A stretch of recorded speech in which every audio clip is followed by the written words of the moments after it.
The story of our past is a story of developing behavior patterns and technologies that allow us to get the most amount of nutrients from our environment, and then most importantly, transform those raw materials into the most nutrient-dense, bioavailable foods possible before we even take the first bite. And the cool thing is that story begins 3.5 million years ago.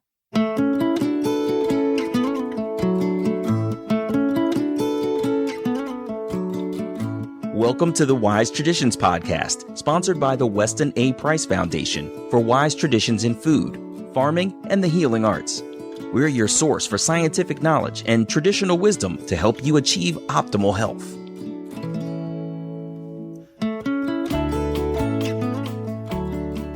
Hey everybody, I'm Hilda Labrada Gore, and this is episode 169.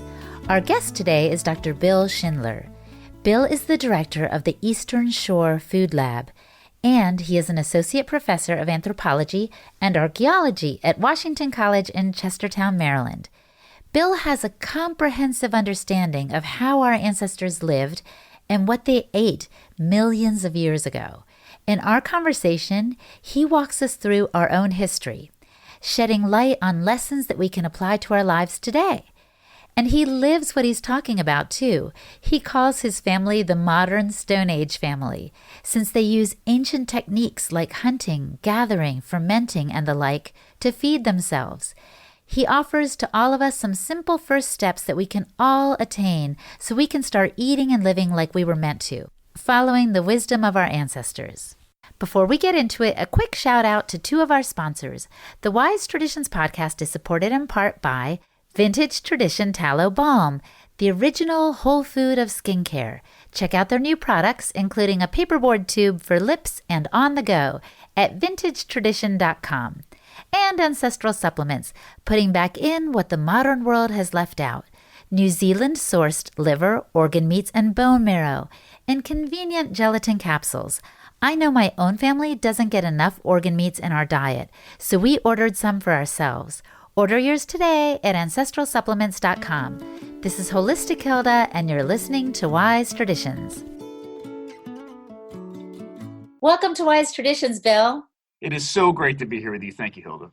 Now, I understand you were on the series, The Great Human Race, that National Geographic put out, and I'm wondering, how much was that show like the real thing? Like our ancestors really ate and lived? That's a great question. That series was a really, really life-changing experience for me because, National Geographic was doing something completely different with that series. They wanted to take advantage of, the sort of reality TV craze that was happening, especially around survival television shows, but use it to tell a really brilliant and smart story. And the story is about our shared human ancestral past over the past 2.5 million years.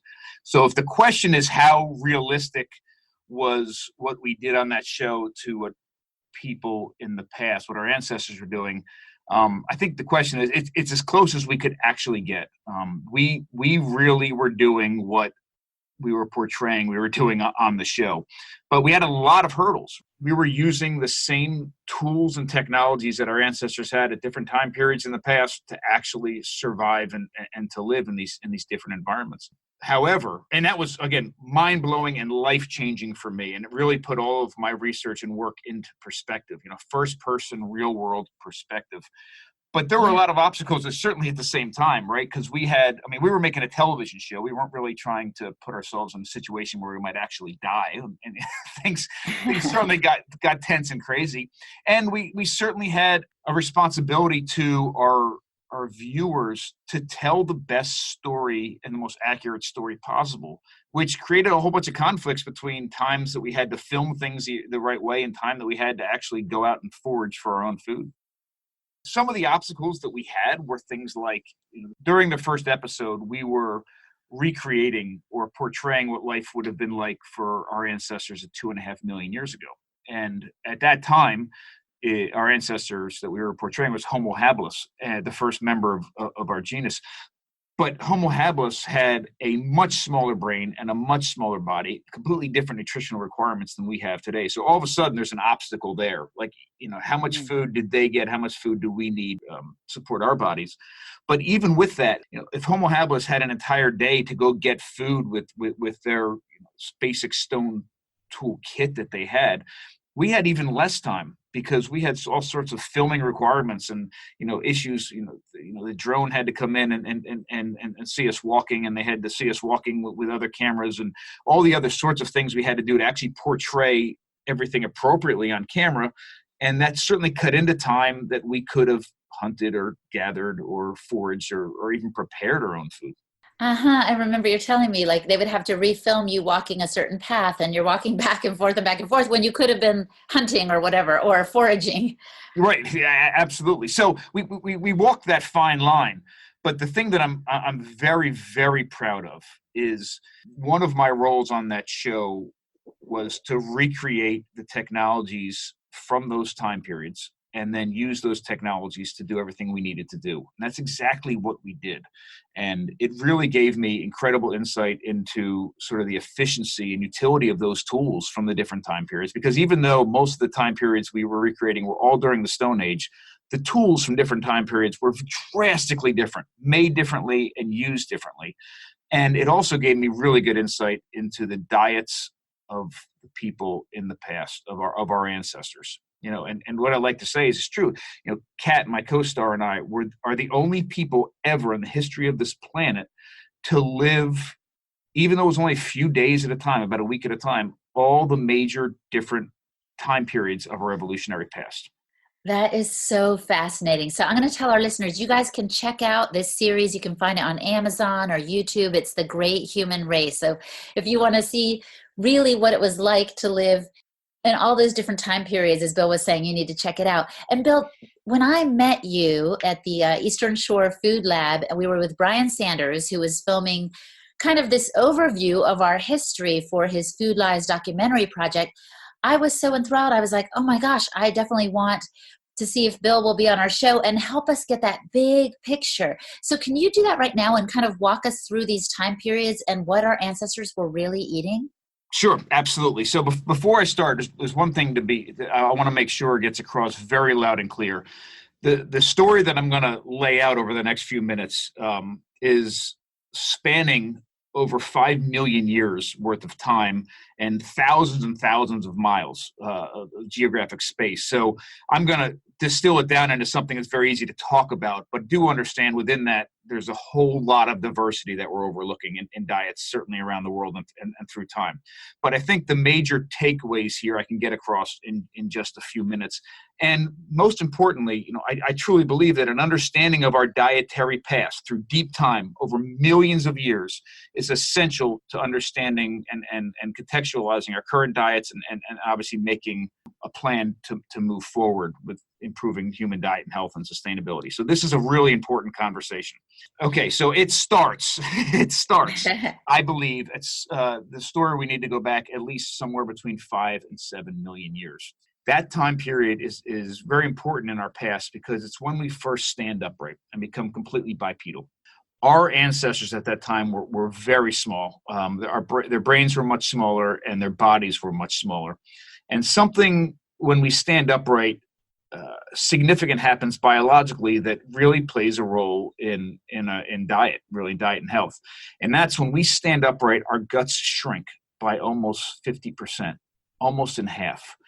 That's obviously very important. All of us understand that link between our guts, our gut size, the anatomy of our guts, and how food is processed and put into the right state, and then finally absorbed and the nutrients spread throughout our bodies where it needs to be. So when we stand upright, we give up a lot. We give up the ability to transform really basic raw materials from our environment into those nutrients that our bodies need. And you would think that the biological response to standing upright and our gut shrinking would be for our bodies and our brains to probably get smaller as well, because our ability to take in nutrition and do what we need to do internally with those raw materials is now compromised. But in fact, it's the exact opposite. And when you comprehend that, then the power of what happens over the next 5 million years, it really becomes evident. Yeah, that's very surprising. Yeah, I would have thought that like you said, the brain would stay small, or Right. but so the opposite happened. So the opposite happens. What happens over the next 5 million years, and it happens in chunks of time, and it's sort of major things happen, and then there's stability for some time. But what we see over those 5 million years is a massive increase in body size and a massive increase in brain size. And both of those things are really nutritionally expensive.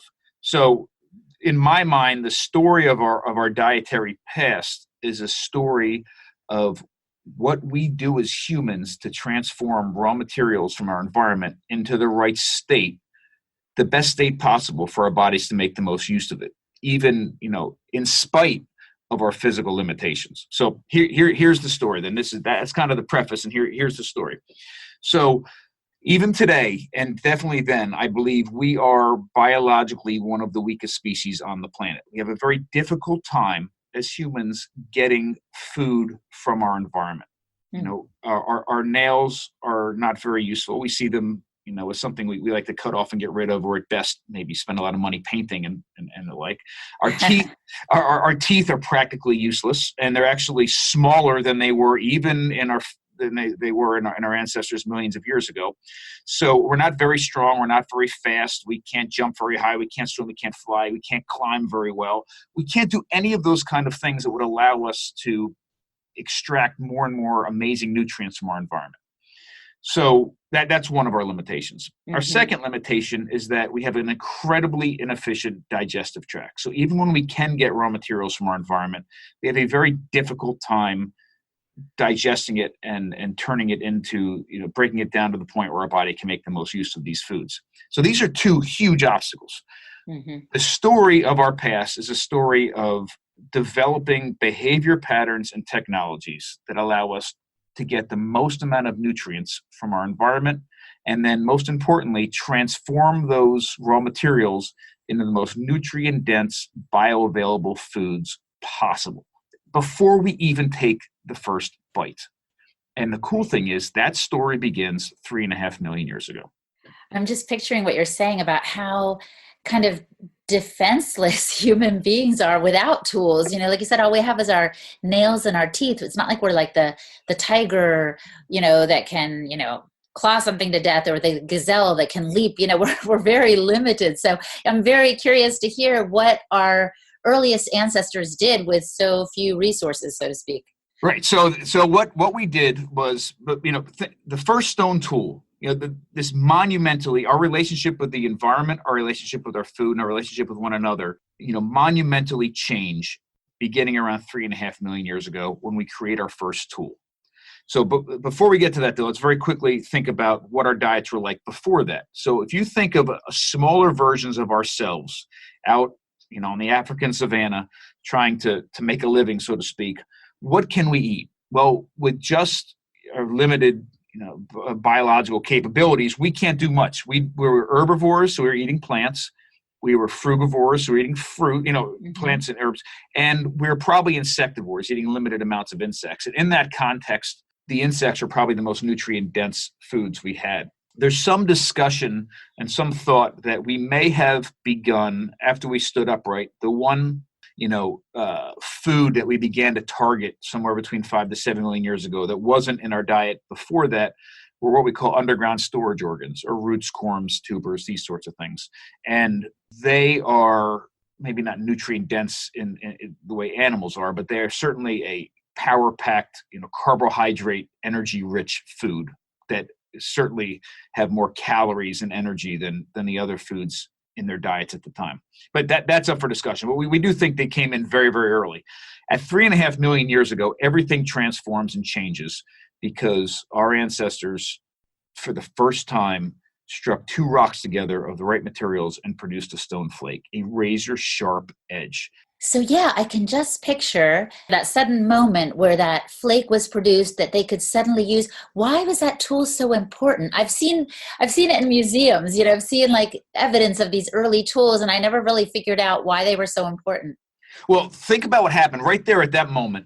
You had somebody squatting down probably, picked up two rocks. One happened to be of the right material, struck them together. And at that moment, literally in less than a second, everything changes because that individual was no longer restricted to interacting with their environment using just the physical limitations that they had, just their nails or their teeth. They produced a razor sharp, durable edge that allowed them to cut and slice and dice and butcher and dig and do all of those sorts of things that they couldn't do beforehand.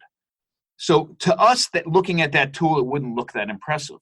And maybe compared to, all the different things we have in our kitchen that allow us to do those things, it's not. But in that moment, it really was.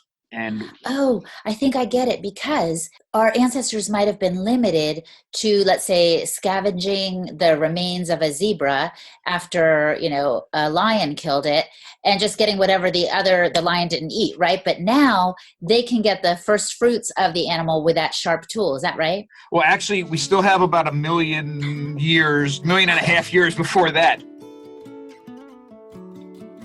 Coming up, Bill paints a vivid picture of why this stone tool, developed 3.5 million years ago, was such a game changer for the human race. He then continues walking us through our history, discussing hunting, fire, and other technologies that have brought us to where we are today. And he also explains the important lessons we can learn from where we were yesterday. You're listening to the Wise Traditions Podcast, sponsored by the Weston A. Price Foundation. We pause now to recognize our sponsors. Listeners like you. S. Gosney had this to say on iTunes just last month. They called this podcast informative, entertaining, and awesome. This podcast is absolutely perfect for my tendency to nerd out and obsessively learn about a topic, especially when it comes to health, whenever it crosses my path. Host Hilda is relatable and curious, always asking the right questions to coax the best information from the guests. This is one of the best resources out there for traditional living and alternative healing. Thanks for this review, S. It means a lot to us and helps prospective listeners get an idea of what they can expect from our show. If you haven't yet reviewed the show on iTunes, please do, and thanks in advance. And Grass-Fed Beef Brain by Ancestral Supplements. Ancestral Supplements offer New Zealand-sourced nose-to-tail organ meats, bone marrow, and brain in simple, convenient gelatin capsules. Traditional peoples and early ancestral healers believed that eating the organs from a healthy animal would strengthen and support the health of the corresponding organ of the individual. For instance, the traditional way of treating a person with a weak heart was to feed the person the heart of a healthy animal. Similarly, brain was frequently consumed and believed to support brain, memory, and mood health. Included in beef brain are neurotrophic factors that support the survival of existing neurons, that encourage the growth of new neurons, as well as sphingomyelin, which plays a central role in the myelin sheath and cell signaling. This is amazing stuff. Visit ancestralsupplements.com to see what they can do for you. Ancestral Supplements, putting back in what the modern world has left out. This is Holistic Hilda, and you're listening to Wise Traditions. Think about this. Let's paint this picture. Okay. So you and I are out on the savannah, and we're struggling to meet our dietary needs, right, our nutritional needs, and we just witnessed a lion kill a zebra, right, or whatever their ancestors were millions of years ago, and that predator kills that other animal, took it down. The first thing that they would do would be to take all the parts that they wanted first, right? They would eat all the organs and the blood and the fat and all that and gorge themselves. And they'd go off just like modern predators do now. After they've gorged themselves, they go off and sleep in a tree or on a rock or what have you. and you and I are standing there looking at this huge carcass, hungry, salivating. And without that tool, you and I might have a short period of time to run up and literally nibble whatever we could off of that carcass, which, depending on the state of that, could be very, very difficult to get any sort of food at all off of it. But now we have a knife. Now we can run up there and not only hack off huge pieces of meat that you and I can enjoy, but we could hack off huge pieces and carry them back to wherever our encampment was and share with everyone else, elderly, the sick, the young, and everybody else that didn't happen to be there where we were. We've now transformed a minor eating opportunity where you and I might get a couple extra calories to something where we've increased, in massive ways, the amount of food that we're getting, the amount of protein that we're getting, and also have the ability to share that food with others. That's the power of that tool. I see. So I don't want to jump ahead from the timeline. I want to get, No, I want to get it straight. So the early ancestors, it was the insects, the plants, and the fruit. But there also was less brain development, and there was limitations. But as soon as this tool was devised, suddenly there were new possibilities. Is that where we're at? Absolutely. And what changes in our diets then at 3.5 million years ago, when we first see this tool appear, is the introduction of meat meat and marrow from other animals. So we have archaeological evidence. The earliest right now is coming from, I believe, Ethiopia, that not long after this tool was first created, right, almost 3.5 million years ago. Not long after that, we start seeing butchering sites where we can definitely tell that stone tools are being used to take meat off of bones, off of carcasses, and some of those tools are also being used to crush those bones to access the marrow on the inside. The tool that I'm referring to, the Lemekwi tool, was first discovered in Kenya, and we see butchering sites in Ethiopia. And obviously, remember, these are small representations of a lot of other things that were happening. The fact that they've survived millions of years is a miracle, right? So we start seeing these stone tools being produced almost 3.5 million years ago. Not long after that, we start finding butchering sites, which obviously illustrates to us that meat and marrow start entering our ancestors' diet at this time. Super important, because meat and marrow are much more nutrient dense than plants are. So that's the major change. The other thing that's probably happening at this point is where, for the first time, our ancestors are accessing nuts. I mean, we don't think about it, but if you think about a wild nut, even take a black walnut, for example, I could put you in front of a pile of black walnuts, and unless you had a tool, you would starve to death looking at that pile of black walnuts. You'd never get into it. Right. So even having the ability to bang two rocks together with a nut in between provides us the opportunity to access obviously the protein and fat-rich nuts that are on the inside. So we do see changes, obviously, 3.5 million years ago, but that's not the most important one. Oh, well, now you have me on the edge of my seat. What's the most important one? So the most important one is what you were referring to earlier, is when we start hunting and cooking. And that, the next stop on this dietary path is 2 million years ago, when Homo erectus begin to control fire and also to hunt. And what's different here, and I think this is, the two things that I'd like to get across to everybody today more than anything is, one is what we referenced earlier, the power of us creating technologies to transform food from the raw material to before it goes into our mouth, right? That and what role that played in our dietary past. And the second thing I'd like to get across or point is, it's not about meat. The conversation should be about animals. So what changes, and this is really illustrates this point. At 2 million years ago, we begin to hunt. Now, remember, meat has been in our diet for almost 1.5 million years at this point, and there were not any major drastic brain or body size changes after we introduce meat into our diet. But there is when we start accessing the entire animal here at 2 million years ago. In fact, Homo erectus is, very huge jump in brain size, huge jump in body size, not that even that much different in body size than modern day Homo sapiens. And which really speaks to the diet that was supporting, these huge jumps. So here's what happens. At 2 million years ago, when we first start hunting, our ancestors have access to the entire animal. They're the predators on the savanna that can go in and eat the most nutrient-dense parts first. I mean, if it's about nutrient density, which I think this is, meat is the least nutrient-dense part of an animal. It's the blood, it's the organs, it's the fat, and it's having access to those parts that really transform our diets and then obviously transform our bodies. So when we start hunting, we have that access. This is so critical for all of us to understand. In the foundation, we're often talking about nutrient density. But our culture tells us that it's all about the protein, it's all about the muscle meat. But our ancestors knew that the most valuable parts of the animal were the organs. And like you said, and the blood and the connective tissue, these parts that we're a little bit squeamish about in the Western culture.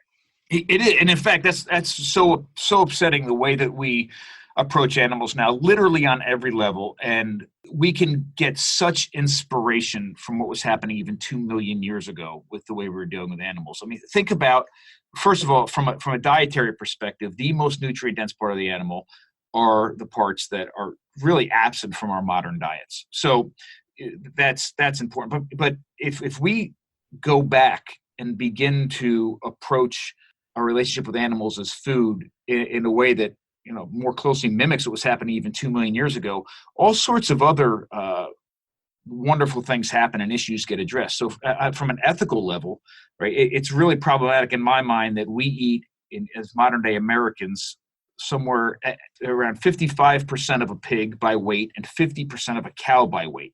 I mean, that's the parts of it that actually make it to a supermarket for us to even select from. So from an ethical level, if we could eat, upwards into the 80s or even 90% of that animal, that sits a lot better with me.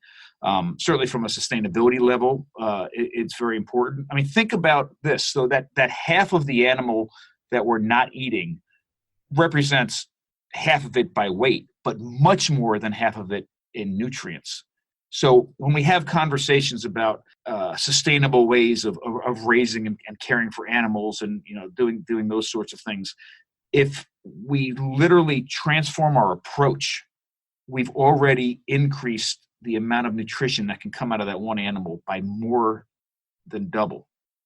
And that's fantastic. And then even from a financial level, the small farmer that's doing it right and raising animals in a very, meaningful, ethical way, now has a market for more of that animal and can do better financially. So, that's just one of the small examples.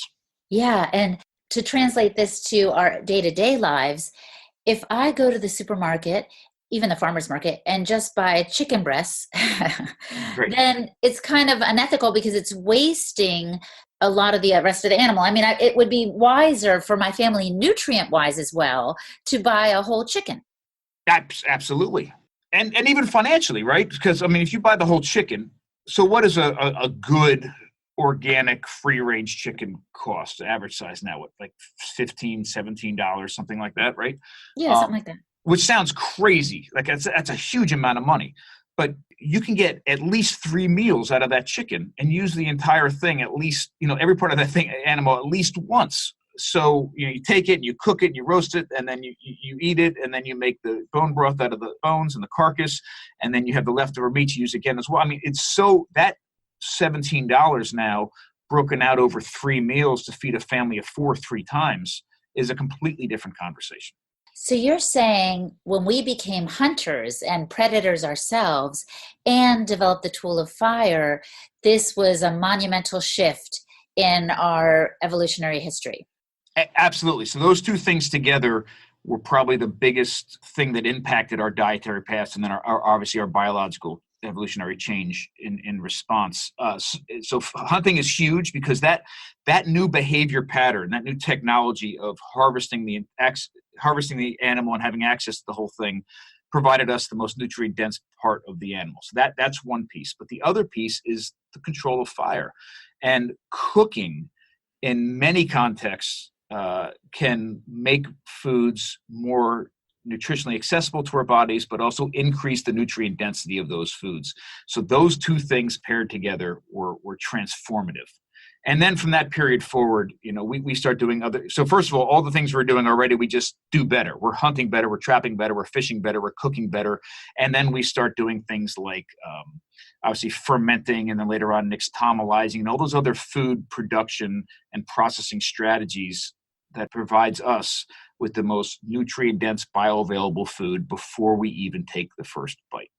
Which are so important because, as you said, our digestive system compared to some of the other animals on the planet is very limited. In other words, some animals have several stomachs, one in which, pre-digest the food so that it can become bioavailable to them through another stomach, right? But we don't have any of those additional chambers. So we have to do some of this processing outside of our bodies. Right, absolutely. So, you mentioned the stomach chamber. So the cow is an awesome example of this. You and I could go out onto a lawn if we could find one that wasn't covered with herbicides and other sorts of things. And we found this lawn and said, okay, eat. And we would try to support compared to a cow, relatively small bodies on grass, and we would starve to death. But a cow can eat that same food, and because of one of its behavior patterns, how it chews the cud, but also the fact that it has a fermentation chamber as its first stomach, allows it to properly digest grass and support these huge bodies. Well, we don't have that chamber. But what we do is we can ferment outside of our bodies in crocks and in mason jars.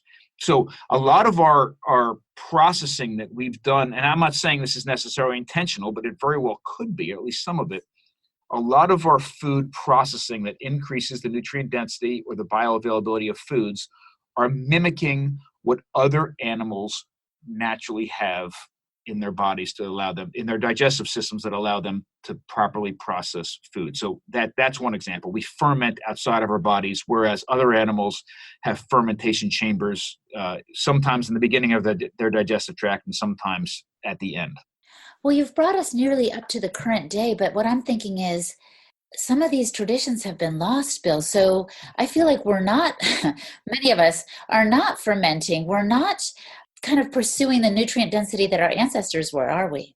No, not at all. And one of the, especially in the modern Western world, more than anywhere else, I believe. And one of the things I think we need to keep in mind is that all of this is super incredibly simple, inexpensive, and accessible to all of us in our home kitchens.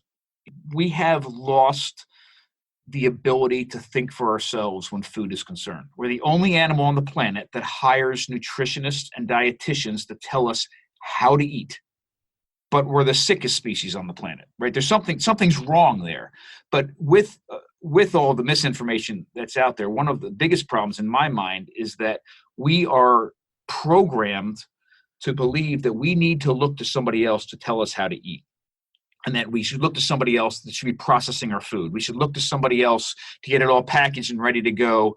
And the convenience of going to the grocery store and buying something that just has to get stuck into the microwave somehow outweighs all the other advantages of cooking food for ourselves. We have lost the ability to think, cook, and feed ourselves. And that's what we need to get back. Wow, that is a dramatic statement, but I think it's really hitting home even for me. Like it's easy for me to buy broth from the farm or to buy my kraut for someone else, but how hard is it to chop up some cabbage, add some salt, and pound it into a jar? You're right, I've outsourced preparing my food, and it's probably to my detriment. Well, yes and no. I think there's something certainly, that kind of economy of scale that if we can get set up, first of all, if we have access to the right kind of foods, if we have access to the right kind of people in a community that can figure out some sort of a sharing system where somebody's making sauerkraut, somebody's making bread. I'm not suggesting that we all have to do every one of these things ourselves every single day. In fact, in a modern world, that's somewhat, for many of us, impossible with all the other demands on us. What I'm suggesting are several things. The first, and this is sort of the heart of the work that I'm doing now. One is that we need to recognize our dietary past, our deep, several million-year-old dietary past, to understand our biological needs, our nutritional needs. We as a species, as modern-day Homo sapiens, first appear, we think now, around 300,000 years ago. And essentially, for all intents and purposes, haven't changed in 300,000 years, at least not with how we deal with food when it goes into our mouths. So to understand the kind of foods we should be eating, we need to look into the past. However, and this is the part of the conversation we're at now, it becomes very important to understand this too. And this is, again, something that we need to comprehend to make a real, accessible, meaningful path forward. We are culturally very, very different than we were even a few years ago, much less 300,000 years ago. So we have different expectations of taste and texture and plating and aroma, and we have different access to resources and knowledge and time. So in order to find the right kind of diet that will work for us now, we have to understand and sort of blend together our biological and our cultural needs. And this is exactly what we're talking about, right? Right. So one way to do that is, or actually the first way to do that is to pull back the veil of the grocery store and the supermarket aisle and the nutritionist and the dietitian and everybody else that's out there. Pull that back and get firsthand knowledge about all of the things that we eat. One of the things that I suggest is that everything that we eat, I don't care if it's a hot dog, a grilled cheese sandwich, or pancakes, we sort of have this responsibility to ourselves and our family, in my mind, to make every single thing that we eat at least once in our life entirely from scratch. I mean, that's sort of a challenge I'm putting out there, because that will pull that veil back. That will allow us to understand better what's happening in the grocery stores and even before the grocery stores, so that when we pull an item off the shelf, we sort of have an insider's view as to what that is. And is it real food or not? Make everything at least once. You don't have to do it every day. It'd be great if you could, but at least by doing that, you walk into the grocery store with an entirely new set of eyes. Those aisles look completely different. You are now an informed consumer. That's awesome. That's a great challenge. And did you have a second thing you wanted to add? Yeah, and then obviously follow that up, right? And focus. The focus should be, once you have that sort of laid that groundwork and understand how food is made and how it's produced, it gives you that insight to allow you to go to a grocery store and see it through a new set of eyes.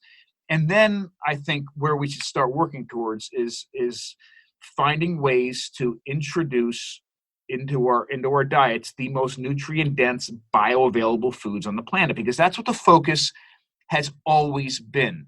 And now it's the exact opposite. Like what I like to say is, modern Americans truly want to eat all day long and not get fat. That's where we're coming from when we decide how we're going to feed ourselves or feed our families. Truly, that's what we think about.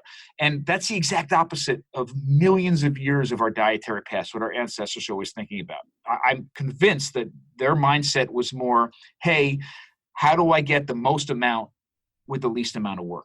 So I think the two things are this: make everything that you and your family eat at least once entirely from scratch. And that will give you the insight and the ability to build that skill set that will allow you to take it to that next level. And to me, that the second piece of this and that next level is to then focus on the food technologies and food processing strategies that allow you to do the same thing as our ancestors are doing for millions of years: transform raw materials and foods into the most nutrient-dense, bioavailable foods on the planet. And we're talking about technologies such as fermentation, different forms of cooking, soaking, sprouting, nixtamalization, all of those things that, certainly the Weston Price Foundation is focused on, my work is focused on, and anybody sort of in this world of food is really focused on. Well, that is a powerful note to end on, Bill. Thank you so much for the challenges you've laid down in this conversation and that big overview of our ancestral living and eating history. I just think this has been phenomenal. I hope we cross paths again. Thank you, my friend. We certainly will. Thank you so much.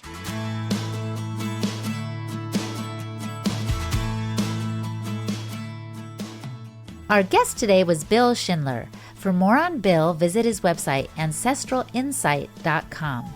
And I'm Holistic Hilda, the host and producer of the show. You can find me at holistichilda.com.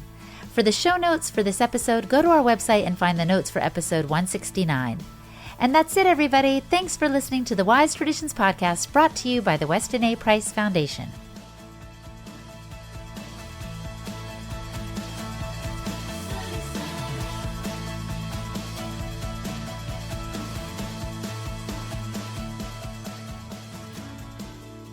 Thanks for listening today.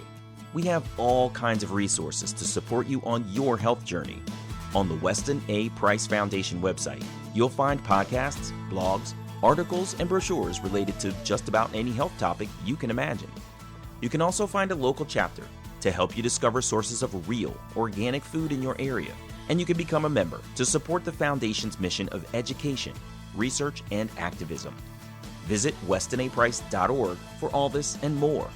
And remember that the Wise Traditions podcast is available on Apple Podcasts or wherever you get your podcasts. Wise Traditions is a project of the Weston A. Price Foundation for wise traditions in food, farming, and the healing arts. The content on this podcast is provided for informational purposes only and is not intended to substitute for the advice provided by your doctor or healthcare professional. It is not intended to be, nor does it constitute healthcare or medical advice.